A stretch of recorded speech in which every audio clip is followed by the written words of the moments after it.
timeout, did you turn immediately to Coach James for that play at the end of overtime? I did, because he's the guy in the side out of bounds, because I explained it. The NBA is a side out of bounds league. So, he has, because of his experience when the ball's on the side, he's got a million of those kind of plays, because that's their game, especially late games. They call timeouts, they advance it. You got to have all kinds of side out plays. So I said, hey, you got to get us a three here. So I just gave him the board and let him work his magic, which was great. So sometimes is it you who draws plays up at the end of games? I mostly do. Yeah, but on side out of bounds, he doesn't. But I mean, usually if it's under out of bounds or quick hitters or things like that. How much do you, in terms of end of games plays, how much of it is usually just drawing up something on the spot for the guys, or do you work on a lot of stuff? Yeah, you work on it. That particular play we hadn't run. Some things are new, but during the year you work on those game situations. We need a three, or we need a quick two. And usually you also have to be ready if you're out of timeouts. The guys have to have things they can do without you drawing something up. So we have a handful of things we can do, if we don't have time to convene. But usually if we have a timeout, it'll be something we've practiced but maybe haven't used, just so the guys are a little bit familiar with it. You got a story. He's rolling. What? No, you got a thing. I know you're End of game. Okay. No, I'm just doing something on the play. Yeah. Other questions too. Go ahead. Did you take time after that game and just consider how crazy it was? Yeah, a couple out. We were here for a while as a staff, just kind of reliving it all. It was.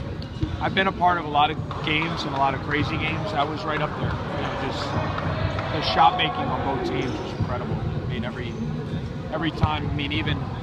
We thought we had control in the first overtime when we went up 5, and then a minute later we're down 5. They hit 3 threes in a row, and you're like, what the heck just happened? So I thought both teams just came up big and made a lot of big shots. What were the other ones that it was up there with? Did you remember any crazy games when you were assistant at Duke? A couple years ago, we were down by 8 at North Carolina, and with 2 minutes to go, and Austin Rivers hit a 3, and we kind of stole the game. They were beating us the whole game. And the last 2 minutes, it got crazy. Zeller tipped one in his own basket. We missed a couple free throws. We made a couple threes, and then all of a sudden, everybody was stunned, like what just happened. It was probably kind of like that. You told us a story about Fran. Yeah, I was a ball boy. Before that. My dad was a volunteer assistant. He had just gotten his spinal ACL injury. He just retired as a player for the Sixers. So he was transitioning. He was transitioning into whatever. He didn't know what he wanted to do. So he was friendly. He used to work out over at Penn. Yeah. And Bob Weinauer was the coach, and they offered him a spot to be a volunteer assistant. So I was a young kid. I was probably about 8 years old, maybe 7, 8 years old. It was the early '80s, and Franny was the senior captain on that team. So that's when I first got to know him. He was really close with my dad, because they used to work out together in the summers. And my dad was injured a lot, so he was coming back, and they were rehabbing together, and they became really good friends. But I was just a kid, and because of our allegiance, he actually tried to recruit me when he was an assistant at Notre Dame. And then I've just known him. He was at UNC Greensboro when I was at Duke, which was right up the road. So I would always see him. And, we've been friends for a long time. And what was the deal? The first Penn basket when Penny came down, or street? Yeah, they had an old tradition at Penn where the first basket by the home team, the whole student section had those long streamers, and they flooded the floor with them. So all the ball boys had to run out. They stopped the game, and you had to run out and clean up trash. So it was a pain in the ass. Would Fran laugh at you when you were doing it? Yeah, all the players would. I just got it in there. I don't specifically remember him, but all the players would just be like, all right, can you clean the trash up so we can get back to playing? So me and a handful of other kids would be out there trying to get streamers off the court. I think it was after the Iowa game that you mentioned you were close to losing the game. Yeah. How do you know that? Sort of how desperate were you at that point? I think just instincts, gut feel. You know, that Michigan State game was the game before it, and just going into first of all, during that game, I felt Michigan State jumped on us, and I felt we just kind of laid down. And going in the locker room, looking in our players' eyes, it was just my instincts.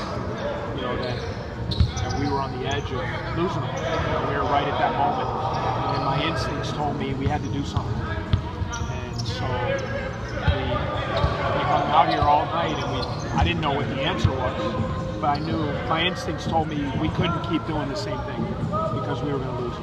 And that's when we decided to make big changes with how we practice, how we prepare, kind of our defense. And not that the only reason we did that is because we knew we needed to do something different. You know, not that what we were doing before wasn't a good way. It was.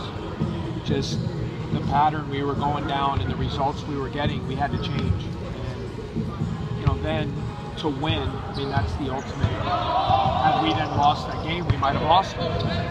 So being able to win that game, a close game, we've lost so many close games, especially the way in regulation Utah hits those 2 threes. And, you know, then if we would have lost that game in overtime, we might have lost it. And that's how fragile it was. Fortunately, we won. One thing that surprised me, just to follow up on that, when a team loses, like you guys have lost close games, normally it starts thinking another close game, who's going to screw up? How are we going to lose this now? Yeah, here we go again.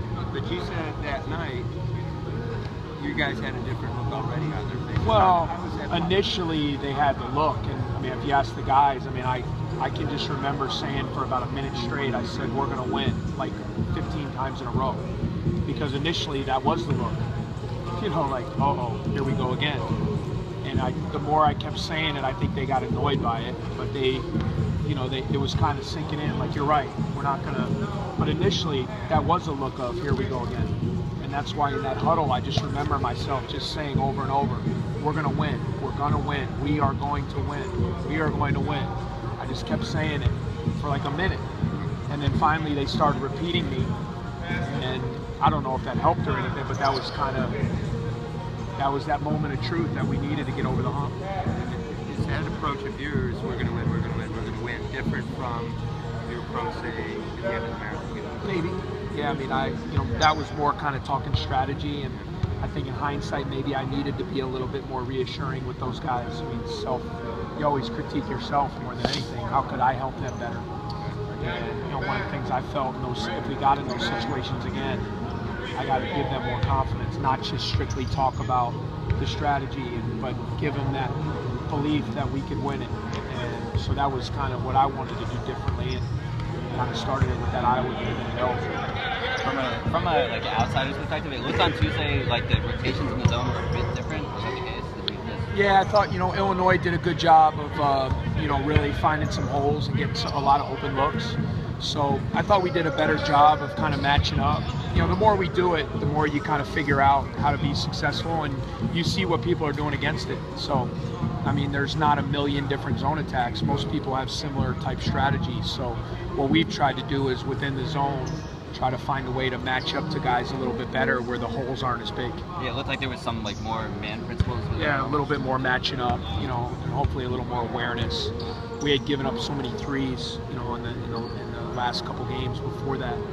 I thought we were kind of over helping and not matching up as well as we should have. So we're trying to get better at it. But it was still a zone. It was just a little bit more matchup concepts. I guess. I don't know. I'm not smart enough for that. But, you know what I'm talking about. So, I mean, it was not as intricate. Obviously we don't have as much time. You don't have as much practice time. But, I mean, now that we're committed to playing it, you learn more. It's like anything. The more you do something, you kind of figure it out a little Just one more. Going back to that night you sat in your office with the other coaches, someone comes up to you and says, you're going to win 5 of the next 6. I don't know if I would have believed him, and I'm a confident guy, but just shows you the power of how you can turn things around, and also what the power of confidence can do. We won that first game, and it kind of opened up a whole new world for our guys, and to be able now to come back and win the 5 out of 6 has been huge. Not only for now, but just as we move forward with the program. Nice going. All right, guys. Thanks.